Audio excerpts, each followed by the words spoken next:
बातमीपत्रात आपलं स्वागत आहे। राज्य उत्पादन शुल्क विभागाच्या भरारी पथकाने गुरुवारी पहाटेच्या सुमारास सोलापूर हैदराबाद रोडवर 3 दुचाकी स्वारांना हातभट्टी दारूची वाहतूक करताना पकडले।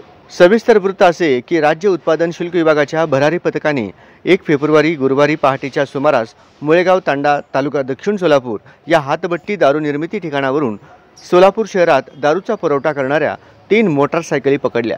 या कारवाईत भरारी पथकाने सोलापूर हैदराबाद रोडवर पाळत ठेवून बालू काशीनाथ पवार व 39 वर्षे राहणार मुळेगाव तांडा या इसमास 5 रबरी ट्यूबमध्ये 400 लिटर हातभट्टी दारू त्याच्या होंडा कंपनीच्या दुचाकी क्रमांक MS13 CG 4761 वरून वाहतूक करताना पकडले।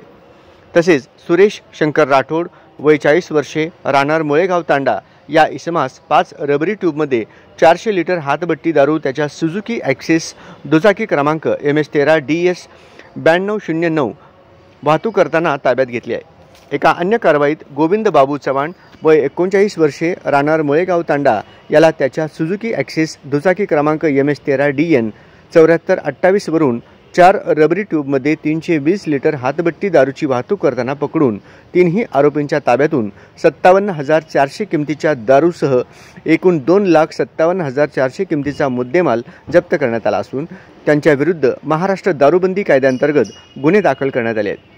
ही कारवाई राज्य उत्पादन शुल्क विभागाचे अधीक्षक नितीन धार्मिक यांच्या मार्गदर्शनाखाली दुय्यम निरीक्षक सुरेश जगडे, शिवकुमार कांबळे, जवान अशोक माळी, नंदकुमार वेळापुरे, अण्णा करचे व वाहन चालक दीपक वाघमारे यांच्या पथकाने पार पाडली।